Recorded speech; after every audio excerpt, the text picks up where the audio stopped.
ಇನ್ನೊಂದು 10 ವರ್ಷ ಬಿಟ್ರೆ ಕಾಲ ಹೇಗೆ ಬರ್ತದೆ ಅಂತಂದ್ರೆ, ಇವತ್ತು ರೈತರಿಗೆ ಕಣ್ಣೇ ಸಿಗ್ತಾ ಇಲ್ಲ, ಕಣ್ಣೇ ಸಿಗ್ತಾ ಇಲ್ಲ, ಕಣ್ಣೇ ಸಿಗ್ತಾ ಇಲ್ಲ ಅಂತ ನೀವು ಹೇಳಕತ್ತೀರಿ. ಇನ್ನೊಂದು 10 ವರ್ಷ ಹೋಗ್ಬಿಟ್ರೆ ಭಾರತದಲ್ಲಿ 1 ಎಕರೆ ಇದ್ದವ ಶ್ರೀಮಂತ ಇರ್ತಾನೆ, ಹೊರತಾಗಿ ಗೋರ್ಮೆಂಟ್ ನೌಕರಿ ಇದ್ದವರಲ್ಲ.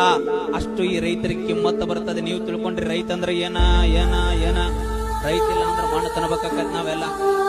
ಅವ ಈ ದೇಶದೊಳಗ, ಈ ರಾಜ್ಯದೊಳಗ, ಹಳ್ಳಿ ಒಳಗ, ತಾಲೂಕಿನೊಳಗ ನಾ ಹೇಳ್ತಾ ಇರ್ತೇನೆ, ನಿಮ್ಮ ಗ್ರಾಮದೊಳಗ ಗ್ರಾಮ ಪಂಚಾಯಿತಿ ಅಧ್ಯಕ್ಷ ಇಲ್ಲ ಅಂದ್ರೆ ಗ್ರಾಮ ನಡೀತದೆ. ನಿಮ್ಮ ತಾಲೂಕಿನೊಳಗ ಕ್ಷೇತ್ರದ ಶಾಸಕರಿಲ್ಲ ಅಂದ್ರೂ ತಾಲೂಕು ನಡೀತದೆ.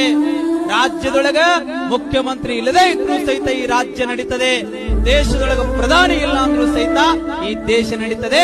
ಆದರೆ ರೈತ ಇಲ್ಲದೆ ಹೋದ್ರೆ ನಾವೆಲ್ಲ ಹೊಟ್ಟಿಗೆ ಮಣ್ಣು ತಿನ್ನಬೇಕಾಗ್ತದೆ, ಮಣ್ಣು ತಿನ್ನಬೇಕಾಗ್ತದೆ. ರೈತನ